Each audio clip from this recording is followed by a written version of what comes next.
अब किसी भी आरसीसी स्ट्रक्चर को आप देखते हैं उसका वेट बता सकते हैं, कॉलम, बीम, स्लैब या फिर प्रीकास्ट स्ट्रक्चर। दोस्तों आपने ब्रिज में देखा होगा बड़ी बड़ी प्रीकास्ट स्ट्रक्चर करके रखा हुआ होता है, या फिर कॉलम हो गया, या फिर स्लैब हो गया, या फिर आपका जो हो गया बीम हो गया। वो सब जो आरसीसी स्ट्रक्चर होता है जिसमें रीइंफोर्स्ड सीमेंट कंक्रीट होता है, या फिर पीसीसी स्ट्रक्चर होता है प्लेन सीमेंट कंक्रीट का, तो उसका देखते ही आप वेट कैसे बताएंगे वो मैं आपको आज इस वीडियो में बताने वाला हूं। हेलो दोस्तों, मेरा नाम हुआ राजेश और मैं पिछले कई सालों से कंस्ट्रक्शन में जॉब कर रहा हूं और मैं पेशे से एक सिविल इंजीनियर हूं। तो आज मैं आपको बताऊंगा कि अगर आप एक कॉलम को देखें या फिर एक बीम को देखें, या फिर आप जो ब्रिजेस में प्रीकास्ट होकर बड़ी बड़ी स्लैब रखाते हैं वो चीज को आपने देखा, तो उसका आप वेट जानना चाहते हैं कि अरे यार ये कितना केजी का होगा, कितने केजी इसमें वेट होगा, तो मैं आज इसके रिगार्डिंग इस वीडियो में बताने वाला हूँ। सिंपल सी कैलकुलेशन। सपोज माना आपने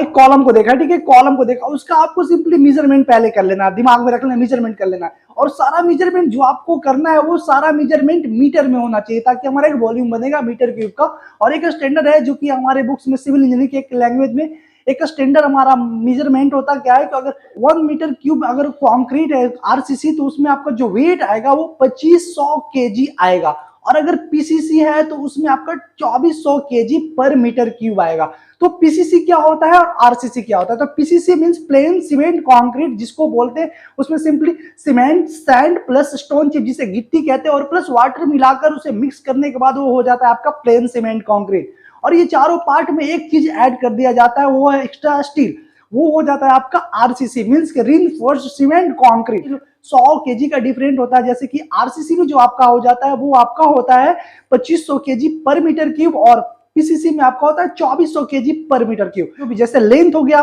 उसको मीटर में पहले मेजर कर लीजिए, उसका जो चौड़ाई हो गया उसको भी आप मीटर में मेजर कर लीजिए, और उसका जो थिकनेस हो गया उसको भी आप मीटर में मेजर कर लीजिए, और ये तीनों डायमेंशन को आपको मल्टीप्लाई कर देना है, और जितना बना वो मीटर क्यूब बना आपका उसको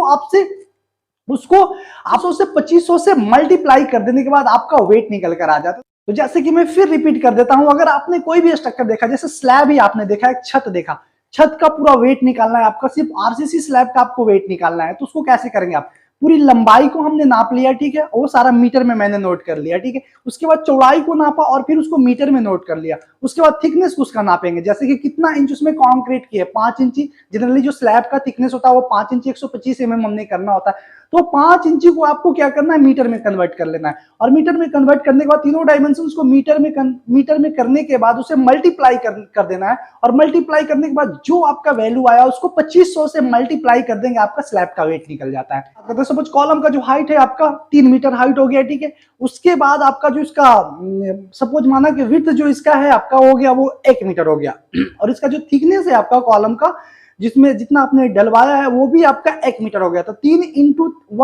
1 आपका कितना हो गया, 3 क्यूबिक मीटर आपका वो बन गया। तो वो कॉलम जो होता है वो आरसीसी होता है जिसमें रीइंफोर्स्ड सीमेंट कंक्रीट होता है, उसमें स्टील भी प्रोवाइड करवाया जाता है, सरिया भी प्रोवाइड करवाया जाता है, तो आरसीसी स्ट्रक्चर हो गया। तो 3 को हमने कितना से मल्टीप्लाई करना है, 2500 से आपको मल्टीप्लाई कर देना है, क्योंकि 1 मीटर क्यूब में जो आपका आरसीसी का वेट आता है वो 2500 केजी होता है, तो 25 या 7500 केजी आपका वो टोटल वेट आ जाएगा। अगर आप 3 मीटर इंटू 1 मीटर का अगर आप कॉलम कास्ट करवाए तो उसका वेट हो जाएगा आपका 7500 केजी।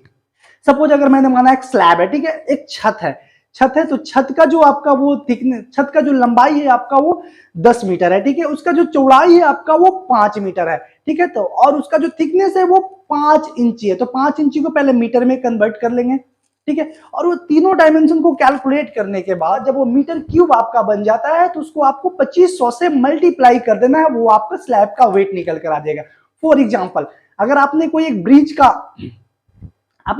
का स्लैब देखा जो प्रीकास्ट होकर उसको डायरेक्ट उसे क्रेन के थ्रू रखा जाता है, तो एक जो रेक्टेंगल टाइप से ब्लॉक देखा होगा आपने, उसका सपोज माना उस ब्लॉक का जो आपका लेंथ है वो 5 मीटर लेंथ हो गया, ठीक है, उसका जो विड्थ चौड़ाई जो हो गया वो आपका 4 मीटर हो गया, और उसका जो आपका ढलाई है वो 2 मीटर हो गया, तो 5 के 20 और 20 दूनी 40, आपका कितना हो गया, 5 गुने 4 गुने 2, मतलब आपका हो गया 40 मीटर क्यूब। अब 40 मीटर क्यूब को आपको 2500 से मल्टीप्लाई कर देना है, वो आपका आ गया वेट, उस ब्लॉक का, उस ब्रिज का जो स्ट्रक्चर प्रीकास्ट था उसका वेट आ गया, ठीक है। तो इसी तरह से वेट कैलकुलेट किया जाता है। मैं उम्मीद करता हूं कि हमारी बताई हुई जानकारी से आपको आज क्लियर हो गया होगा कि किसी भी स्ट्रक्चर को आप देखते हो उसका वेट बता सकते हैं कि कितना केजी का होगा। तो अगर इसी तरह से आपको कंस्ट्रक्शन या फिर सिविल इंजीनियरिंग से रिलेटेड हमेशा वीडियो चाहिए तो आप हमारी चैनल सब्सक्राइब कर सकते हैं और वीडियो को लाइक कर सकते हैं। Thank you for watching, take care, bye bye.